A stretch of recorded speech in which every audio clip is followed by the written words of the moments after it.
para os seus apóstolos. E a Bíblia diz que um dos discípulos fala assim: mestre, será nesta ocasião que o Senhor remirá a nação de Israel?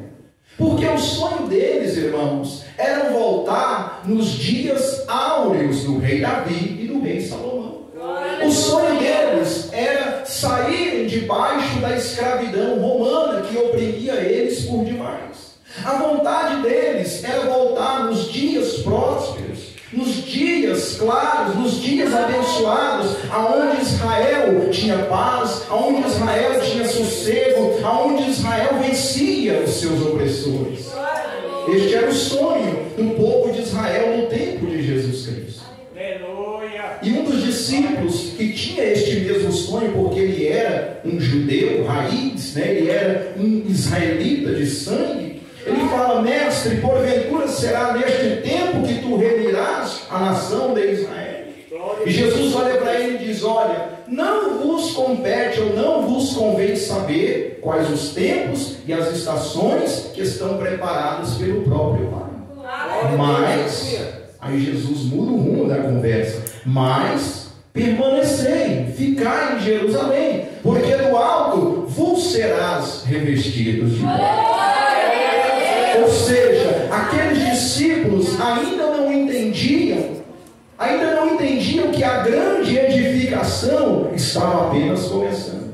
Aqueles discípulos não entendiam que a grande remissão ainda estava para acontecer. Eles não entendiam que o grande projeto do Senhor Jesus estava apenas nas primeiras páginas da história. Eles não entendiam, eles não compreendiam. Por isso eles faziam essas perguntas meio sem lógicas para Jesus Cristo. Mas Jesus fala: olha, eu preciso que vocês permaneçam aqui em Jerusalém. Ficai aqui por um período de tempo, porque vocês vão provar de algo que vocês nunca provaram na vida de vocês. Vocês vão ser espectadores, vocês vão ser as testemunhas vivas de algo sobrenatural que não aconteceu no tempo de Moisés, que não aconteceu no reinado de Davi, que não aconteceu na geração dos profetas, mas vai acontecer agora, porque um novo capítulo eu estou escrevendo, uma nova página eu vou escrever, e esta página chama-se igreja, e é através da igreja que Cristo faz o avivamento chegar, que Cristo faz o avivamento acontecer. Alguém aí pode dar glória a Deus? Aquilo então, irmãos, começou a entrar no coração e na mente dos discípulos. Que coisa nova será essa? Nós queremos provar. Que passo é esse que Cristo está nos revelando? Nós queremos descobrir. Mas para descobrir, tinha que permanecer firme. Aqui já dá uma informação importante, né?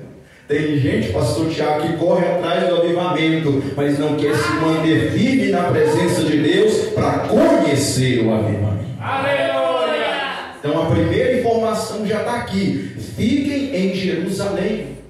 Jerusalém é a capital da fé cristã. Jerusalém é a cidade do grande rei. É em Jerusalém, é sobre Jerusalém que vai acontecer a primeira demonstração do poder do Espírito Santo. Ali é o berço da igreja, ali é o berço das missões apostólicas, ali é o berço do evangelismo, ali é o berço do cristão, da cristã que conhece a palavra de Deus. Fiquem em Jerusalém. E ali então vem a festa da Páscoa, que é a festa mais importante para os judeus. Logo após então se passa 50 dias depois da Páscoa. E passando esses 50 dias, eles já entram em uma outra festa chamada festa de Pentecostes. Por isso o nome, Pentecostes, porque é 50 dias após a Páscoa. Essa festa de Pentecostes, irmãos, ela tem uma curiosidade também interessante. Além de ser chamada festa de Pentecostes, ela também era chamada festa das primícias ou colheita. Por quê? porque a data batia de acordo com a colheita dos grãos, das lavouras, das plantações de Israel. Então eles colhiam e faziam o quê? Serviam a Deus, né? Entregavam a Deus os primeiros frutos da terra e os primeiros animais dos seus rebanhos. Eles ofereciam a Deus como oferta, como, né, sacrifício agradável ao Senhor. E tinha também um outro detalhe: quando completava 50 dias, era comum naquela época, nós não vamos entrar em todos os detalhes, mas era comum naquela época as pessoas mais ricas, mais poderosas financeiramente, ter o quê? Os seus servos, os seus escravos. E então, quando se passava 50 dias, debaixo da lei que Deus havia dado para eles, eles tinham que libertar um prisioneiro. Eles tinham que libertar um escravo, um cativo. E aquele homem saía então ali por exemplo, da fazenda do seu dono, por assim dizer, né? Das terras do seu senhor, e ia constituir a sua vida fora dali. Ia constituir a sua família. Iria correr atrás dos seus sonhos, que ficou parado durante o tempo da servidão. Então, por isso, essa festa também, ela é conhecida com um nome que você conhece. Ela também é chamada de Jubileu de Ouro. Sabe por quê? Porque a palavra júbilo quer dizer grito de alegria. E você quer uma alegria maior do que estar livre de todos os males. Você quer uma alegria maior do que ser livre da escravidão, do que ser livre das dificuldades. Não existe alegria maior do que ser livre e livre com Jesus Cristo. É por isso que ele diz, né, em João 7, ele fala que ele, o Filho, veio nos libertar. Glória a Deus. Então, quando completava esta data, irmãos, um prisioneiro era solto, ele era liberto, ele era livre. E então se completava ali os 50 dias desta festa. E aprove então o Espírito Santo a se manifestar no final desta festa, no 50º dia. Aprova o Espírito Santo. Por quê? Porque a festa, ela libertava os prisioneiros. E o Espírito Santo é o quê? É a chave que liberta a igreja. É a chave que abre as portas para a igreja viver o sobrenatural. Para a igreja conhecer o céu pelo lado de dentro. O Espírito Santo é a chave que Jesus Cristo usa para nos colocar em outro grau espiritualmente falando, em outro nível espiritualmente falando. É por isso que sem o Espírito Santo o crente verdadeiro não sobrevive. É por isso que sem a presença do Espírito Santo não tem igreja, por mais organizada que seja. Sem o Espírito Santo ela não consegue se manter. Diga glória a Deus.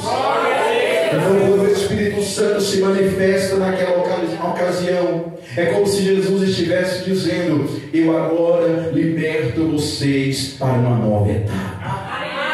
Eu agora encaminho vocês para uma nova história. Eu agora coloco vocês em uma nova vereda. Vocês não vão ficar trancafiados dentro de 4 paredes. Vocês vão ganhar o mundo pregando a minha palavra. Vocês vão orar e pessoas serão curadas. Vocês vão determinar e demônios vão ser expelidos.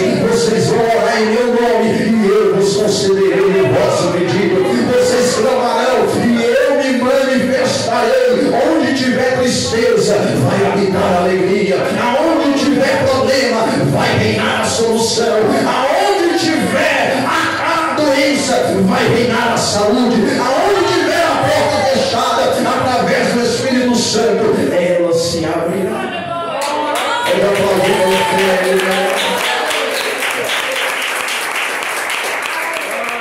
Digam graças a Deus.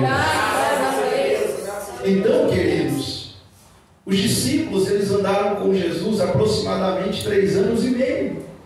Viram curas poderosas, lógico que eles viram. Viram milagres inexplicáveis, viram. Ouviram palavras inefáveis da boca do mestre, ouviram.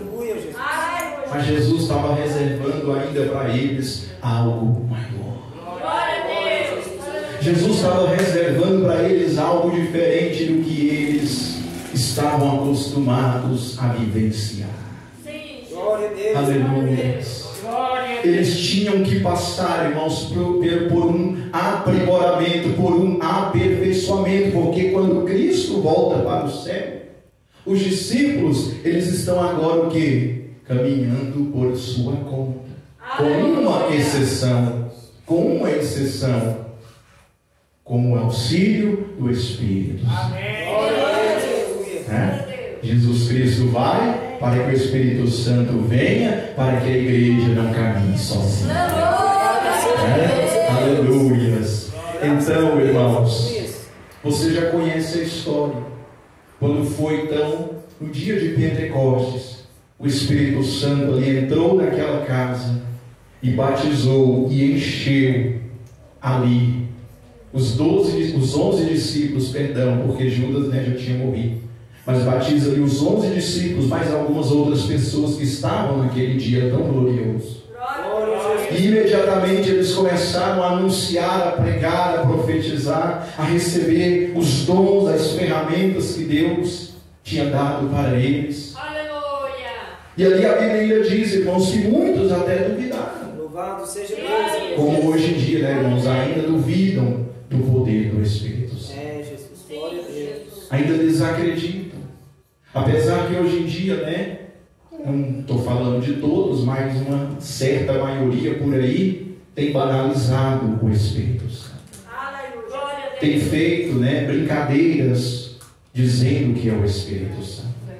É por isso, irmãos, que isso tem causado incredulidade no coração de gente sincera como vocês que estão aqui. É por isso que isso tem deixado pessoas sinceras, honestas aos olhos de Deus, desacreditadas do Espírito Santo, porque pessoas que brincam com a fé, pessoas que brincam com a igreja, eles querem fazer ali uma suposta manifestação, eles querem ali fazer trejeitos, enfim, eles querem ali brincar de ser Deus dentro da igreja, e isso tem confundido o coração de muitas pessoas. Muitas pessoas, já não sabem mais se é mesmo o Espírito Santo que está ali falando, que está fazendo, ou se aquilo é apenas imaginação da mente do homem que está. Glória a Deus. Mas quem conhece o Espírito Santo de verdade, não fica enganado. Quem tem intimidade com Ele, quem é amigo dele, não é passado para trás. Aleluia. E veja bem, irmãos, enquanto muitos ali duvidaram, até dizendo, estes homens estão bêbados, estão embriagados. Aí, quem é que vai levantar? O apóstolo Pedro. O mesmo Pedro que disse para Jesus lá na praia, o mesmo Pedro que duvidou de Jesus lá na praia, achando que Jesus não poderia multiplicar o peixe. O mesmo Pedro que cortou a orelha do soldado na prisão de Jesus Cristo. O mesmo Pedro que negou a Cristo 3 vezes. O mesmo Pedro que muitas das vezes trocava ali, as mãos pelos pés ali, enfim, e vice-versa. Este mesmo Pedro agora toma a palavra adiante de todos. Mas este Pedro que está falando aqui agora não é mais Pedro do coração endurecido, não é mais Pedro o hipócrita, não é mais Pedro o ignorante, agora é Pedro um homem cheio do Espírito Santo. Agora é Pedro transformado, agora é Pedro moldado pelas mãos do Espírito Santo. E este Pedro, ele vai pregar, tem toda a pregação dele aqui, eu não vou ler, depois na tua casa você lê, mas tem toda a pregação dele aqui, desde o verso 14 até o verso 36. Pedro, ele explana o ministério do Senhor Jesus Cristo. E ele fala, irmãos, de uma maneira tão simples, tão pura e ao mesmo tempo tão clara, que os homens, ou seja, a multidão que estava ali por ocasião da festa da Páscoa, passa a entender o projeto do Senhor Jesus. Passa a entender. É por isso, irmãos, que sem o Espírito Santo eu posso falar bonito, eu posso citar versículos, eu posso pregar a Bíblia de capa a capa, mas sem o toque do Espírito Santo, você vai cansar de me ouvir falar e não vai ser edificado. Mas através do Espírito Santo, eu posso aqui ler um versículo e você já sentir a presença de Deus. Aleluia! Porque é Ele que dá o toque final. É Ele que dá o sabor principal. E agora Pedro já está ali, vamos dizer assim, né? Vamos usar essa expressão. Pedro já está ali temperado pelo Espírito Santo de Deus. Pedro está com o coração em chamas, aleluia. Pedro, irmãos, quer falar a todo custo. E ele vai pregar, e ele vai falar, e ele vai anunciar, e ele vai revelar coisas profundas que nem ele mesmo sabia antes de ser cheio pelo Espírito Santo. E aí, quando a palavra é pregada, é anunciada, quando o Espírito Santo dá o sabor principal, aí aquelas pessoas que estavam ali olham para Pedro e os demais e começam a dizer: varões e irmãos, pois agora o que faremos? Glória a Deus, Jesus. E é aqui que eu quero chamar a atenção dos irmãos agora. Amém? Glória a Deus. Eu quero te mostrar aqui bem rapidinho, eu não vou demorar, fica tranquilo. Eu quero te mostrar aqui bem rapidinho 10 marcas de um avivamento pessoal. Aleluia. Porque, irmãos, orar para Deus avivar a igreja é bom. Orar para Deus avivar o culto é bom. Orar para Deus avivar o grupo de louvor é bom. Orar para Deus avivar o povo na hora da vigília é bom, é importante, é bacana. Mas orar pedindo um avivamento pessoal é mais importante. Ter experiência com Deus é mais importante. Ter intimidade com Deus é mais importante. Porque na hora das tempestades, na hora das aflições, é essa busca que você buscou. Na hora dos problemas, é esta oração que você orou, é esta reserva que você vai adquirindo, que vai manter você vivo na presença de Deus, que vai manter você vivo no altar, que vai manter você vivo na casa do Senhor. Bate palmas e glorifica. Diga glória a Deus. Não esquece que Jesus está no culto, amém? Aleluia. A presença dele está linda aqui neste lugar. Aleluias. Olha só, a primeira marca, nós não vamos demorar, diga glória a Deus. A primeira marca de uma pessoa que recebeu o avivamento, a primeira marca de um crente que passou pela experiência do avivamento e agora vive uma vida avivada, é essa aqui, ó, é a aceitação da palavra. Olha o verso 37. E ouvindo eles, se constrangeram, dizendo em vossos corações, perguntando a Pedro e os demais: irmãos, o que faremos? Louvado seja Deus. Irmãos, quem busca intimidade com Deus, quem busca um avivamento pessoal, quem busca uma amizade com Deus, com toda certeza, ele vai aceitar o que Deus diz em sua palavra. A Bíblia para ele não vai ser um livro para encostar quadro velho em casa, não. A Bíblia para ele não vai ficar esquecida no canto da casa, não. A Bíblia para ele vai ser o principal livro da vida dele. Amém. A Bíblia para ele vai ser a ferramenta principal. A Bíblia para ele vai ser ali, ó, o travesseiro na cabeceira da cama, para ele sempre estar por dentro da palavra de Deus. Quem busca avivamento tem que buscar a aceitação da palavra de Deus. Não tem essa historinha, essa conversa fiada que falam por aí hoje em dia. Ah, eu sou crente, pastor Tiago, mas não concordo com o livro tal da Bíblia, mas não concordo com o versículo tal da Bíblia. Se está aqui, se foi Deus que revelou, se foi Deus que inspirou, é porque Ele sabe o que é melhor para nós. Mesmo que você não goste, mesmo que você não concorde, não é a Bíblia que vai mudar por causa de você, é você que deve mudar por causa da palavra de Deus. Glorifica o nome do Senhor. Oh, aí tem gente que fala assim, irmãos: ah, eu sou um crente do Novo Testamento, eu Querido, o crente de verdade, ele não tem livro escolhido, ele não tem parte preferida, ele vive a Bíblia por completo. Do Gênesis ao Apocalipse é a palavra de Deus, não tem mais o que se discutir. Ou você vive o que está aqui, ou então você ainda não conheceu a Deus. Essa aqui é a verdade. Então a primeira marca de um cristão avivado é aceitar, é viver, é obedecer a palavra de Deus. Segunda marca, meus queridos, é um arrependimento sincero.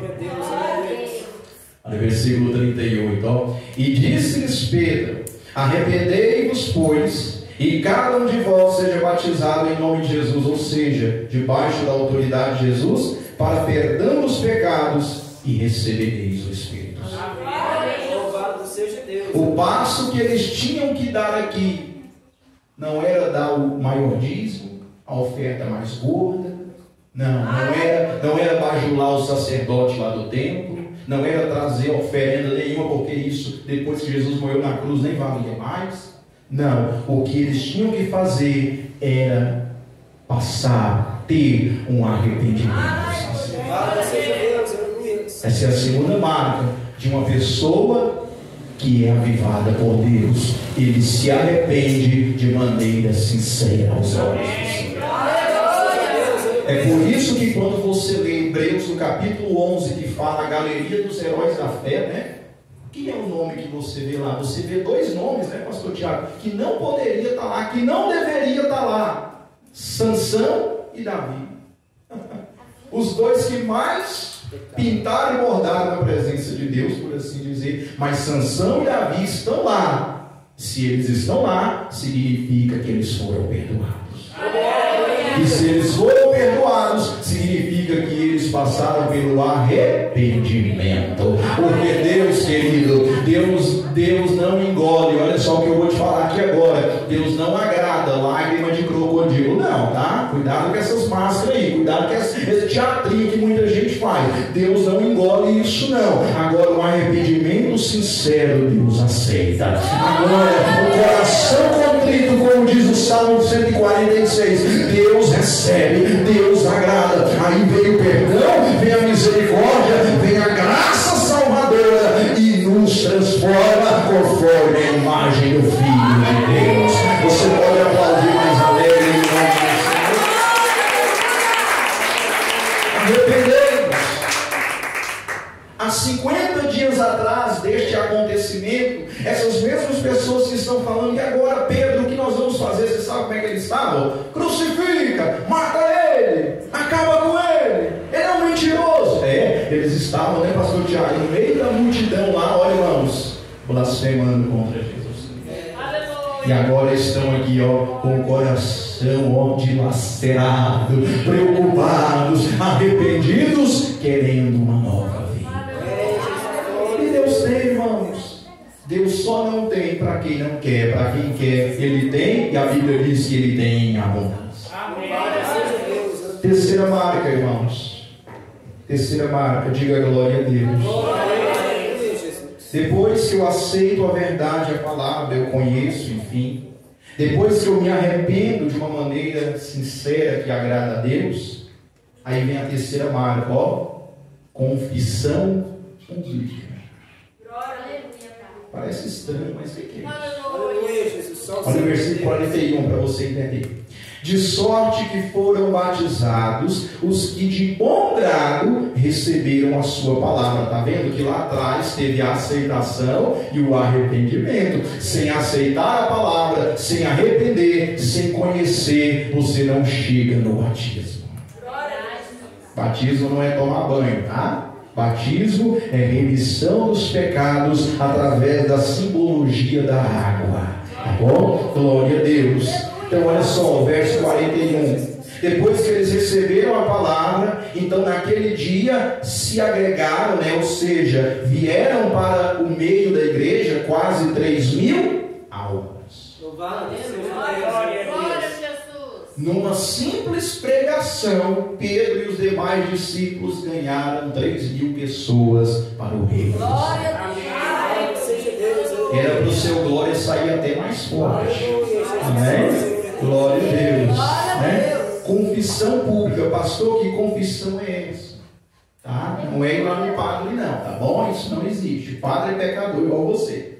Não é também confessar para pastor, não. Tá bom? Não no sentido de perdão. Tá bom? Não nesse sentido, porque ele também não perdoa pecados. Mas a confissão pública é o quê? É se entregar ao batismo.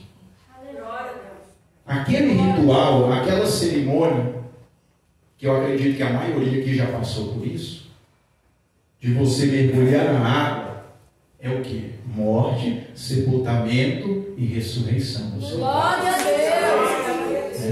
Quando você sai da água, você não sai mais como o velho homem ou a velha mulher, como você foi colocado ali. Lógico que você continua sendo um pecador, porque você ainda mora numa terra pecaminosa. Só que você não vive mais da prática do pecado. Aleluia, Né? Jesus. Glória a Deus! A roupa velha rasgou, você tem que jogar fora. Agora você vai vestir uma nova roupagem espiritual. Aleluia!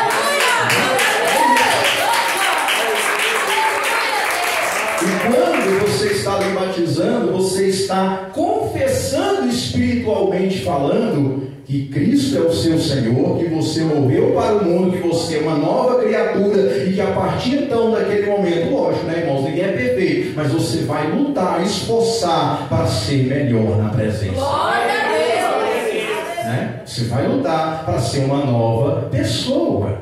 Então aquilo lá, irmãos, representa uma confissão pública, uma confissão espiritual. Então quem passa pelo avivamento, quem recebe o avivamento pessoal, ele não nega a Deus, pelo contrário, ele confessa que Jesus é o teu Senhor, que Jesus é o teu dono, ele confessa que Jesus é o autor da tua história, que Jesus é o autor da tua vida e que ele nasceu de novo graças a esse Jesus. Glória a Deus! Né? Isso, pode aplaudir o nome do Senhor. Diga glória a Deus. A quarta marca de uma pessoa avivada, quarta marca de uma pessoa que prova do avivamento é se manter em harmonia com a palavra, com Deus e com a igreja. Olha o versículo 42 para você entender melhor. E perseveravam na doutrina dos apóstolos, na comunhão, no partir do pão e nas orações. Glória a Jesus. Perseverar é o quê? Se manter. É esperar sem desfalecer. Santo é o nome de Jesus. Né? Aleluia. Então eles se mantinham firmes, eles perseveravam. Perseveravam naquilo que os discípulos pregavam e ensinavam. E por que eles perseveravam? Porque a palavra que os discípulos ensinavam era a palavra que eles tinham ouvido da boca do próprio Jesus Cristo. Né? Eles só estavam repassando adiante. Perseveravam em harmonia com o quê? Com a palavra. Olha o que diz aqui, ó. Primeiro, na comunhão. Na doutrina, melhor dizendo, perdão. Perseveravam na doutrina. A palavra doutrina é ensinamento, né? Então eles perseveravam nos ensinamentos, mas o ensinamento não era fruto da imaginação da cabeça de Pedro, de Mateus, de João, de André, não. A doutrina era revelada pelo Espírito Santo. É a pura, é a sã, é a imaculada, é a genuína doutrina da palavra de Deus que todos nós devemos perseverar. Aleluia. Perseverava na doutrina, na palavra, perseverava com Deus. De que maneira? Nas orações. Você quer uma maneira melhor para se achegar até Deus do que orando e falando com Ele? Não existe. Não existe, né? E também com a igreja, em comunhão com os irmãos, com a igreja aqui, ó. E perseverava em comunhão no partir do pão. Este partir do pão aqui, o que ele está falando? Ele está falando da Santa Ceia. É isso que ele está falando. Né? Então, Santa Ceia, irmãos, é momento de comunhão. Então, pastor, tem gente que pergunta, né? Pastor, por que eu tenho que estar na igreja ali? Por quê? Porque você tem que manter firme a sua comunhão, primeiramente, com Deus, que é o Senhor da igreja, e com os seus conterrâneos de igreja aqui, né? Com os seus fraternos, com os seus conterrâneos aqui de igreja. Por quê? Porque o céu que Jesus nos espera, cabe todos nós.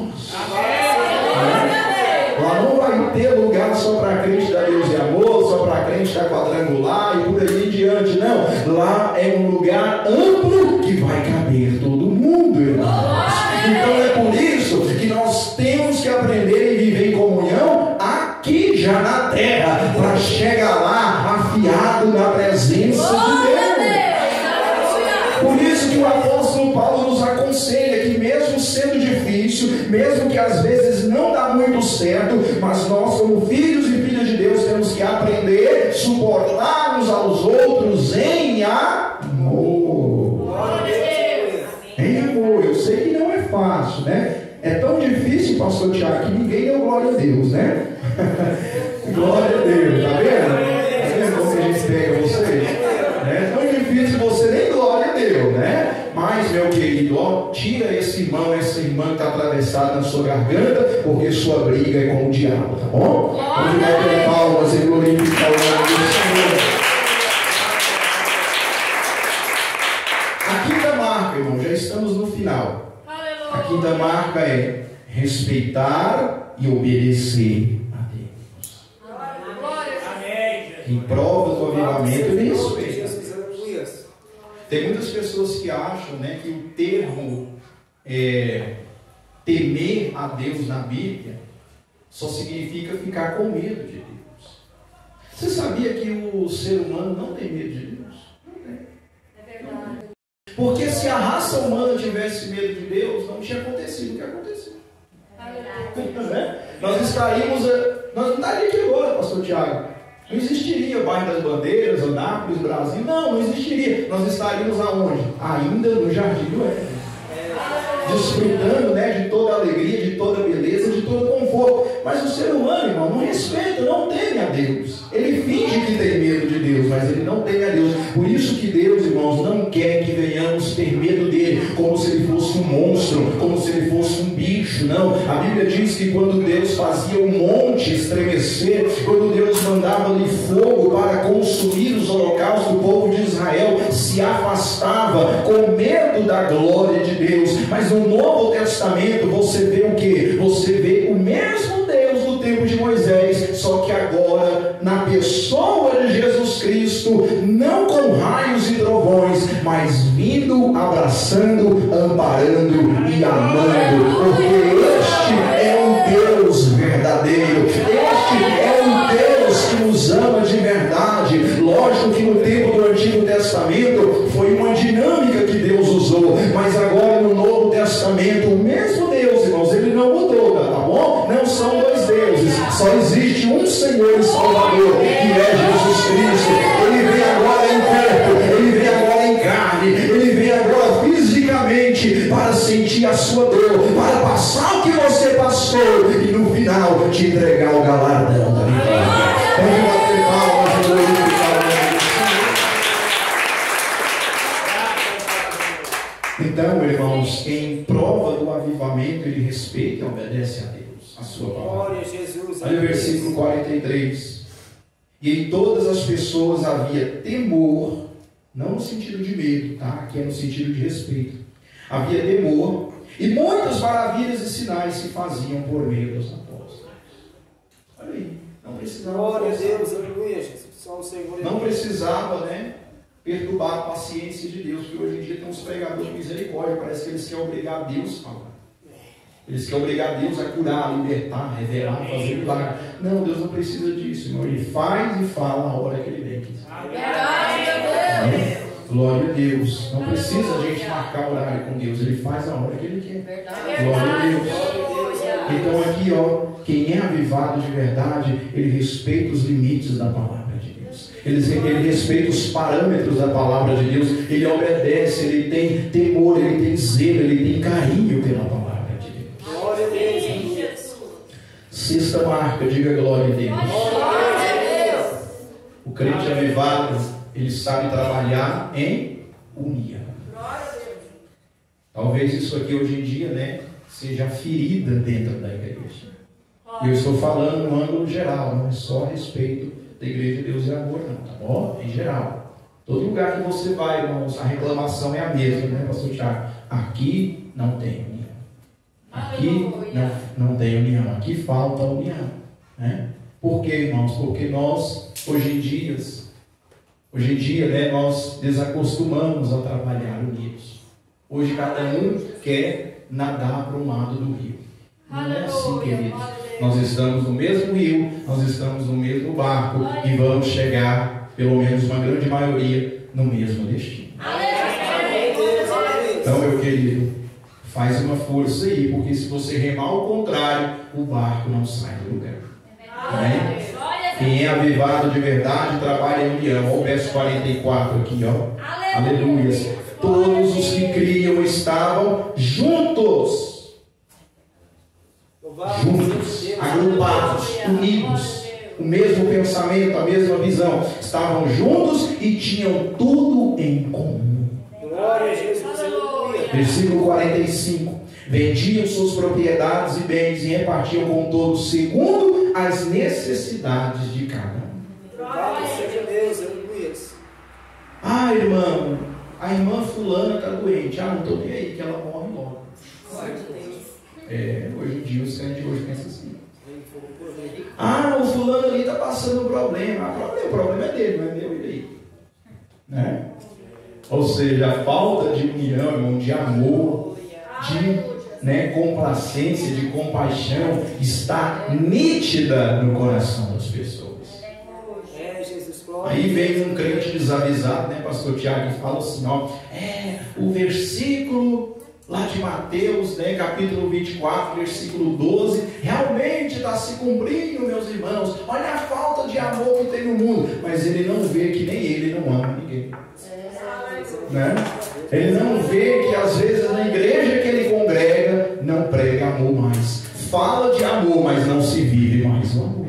Né? Então aqui, irmãos, ao trabalhar em união, em amor, todos estavam juntos, todos compartilhavam as suas coisas, uns ajudavam uns aos outros, todos se doíam pela dor dos outros. Glória a Deus, aleluia. Vem trabalhar em união. E por último, a última marca, né? A sétima marca, eu falei que era 10, é 7, perdão. O desejo, prazer, a vontade em fazer o melhor para Deus e para a sua obra e, obviamente, para o seu reino. Versículo 46: perseveravam unânimes todos os dias no templo, partindo o pão em casa, comiam juntos com alegria e com simplicidade de coração, louvando a Deus, caindo na graça de todo o povo, e todos os dias acrescentava o Senhor à igreja aqueles que se haviam de salvar. Glória a Deus, aleluia. Nós temos que resgatar, irmãos, o prazer pela obra de Deus. Nós temos que trazer de volta o que aprendemos com os nossos pais há 25, 30, 40 anos atrás. Nós temos que pegar o exemplo dos irmãos, de cabelo branco. Nós temos que pegar o exemplo daqueles crentes que talvez não tinham estudo, não tinham uma igreja confortável como as que nós temos hoje. Talvez não tinha ali pregadores com conhecimento teológico ou acadêmico, mas eram unidos no Espírito Santo. Eram fervorosos na presença de Deus, lutavam pela obra do Senhor, granjeavam os seus talentos para o reino dos céus. Nós temos que voltar neste primeiro amor, nós temos que voltar neste degrau, nós temos que voltar a esta página, irmãos, para que a igreja não venha cair no ostracismo espiritual, para que a igreja não venha cair no abismo de rebeldia e hipocrisia que estamos vivendo hoje em dia, para que a igreja continue sendo respeitada na terra, para que a igreja continue sendo visada como a noiva do Cordeiro e não como a meretriz que se contamina com qualquer um, para que a igreja continue sendo a lâmpada deste mundo cheio de trevas, porque o noivo está voltando, remada séria, o noivo está para chegar, e o próprio noivo não quer ver igreja que só vive de festa, não quer ver igreja que só vive de oba-oba, de pula-pula, de profecia daqui, de profecia de lá, de palavra melosa daqui. Não, o noivo quer uma igreja avivada, mas avivada dentro da sua palavra, avivada na união com o próximo, avivada na oração, avivada na doutrina, avivada na obediência, avivada no compromisso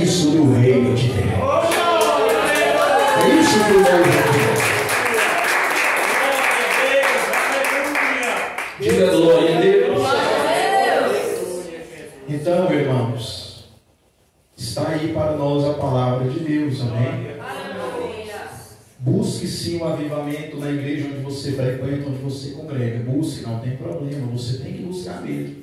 Aleluia. Mas não esqueça que o primeiro avivado deve ser você. Glória a Deus. Não esqueça que o primeiro processo quem tem que passar é você. Amém. É você, né? Glória a Você Deus. pode perceber que primeiramente Jesus, melhor dizendo, ele ensinou primeiro 12 e depois esses 12 repassaram para os outros até chegar aos nossos dias. Amém. Então, irmãos, primeiramente, não é ficar reclamando, não é ficar criticando. A igreja tem coisas erradas demais, lógico que tem, ela não é perfeita. Enquanto ela viver na terra, ela não vai ser perfeita. Não tira isso da sua cabeça. Tá? Porque a igreja, ela, apesar dela ser uma instituição divina, criada por Deus, mas ela ainda é composta por pessoas falhas e pecadoras. Não esquece disso. Você e eu somos esses pecadores, não esquece disso. Somos imperfeitos, mas podemos o que? Melhorar a cada dia. Amém? Que Deus abençoe você, meu irmão, que Deus abençoe você, minha irmã, e que este avivamento divino chegue em cada um de nós. Pode bater mais palmas e exaltar o nome do Senhor.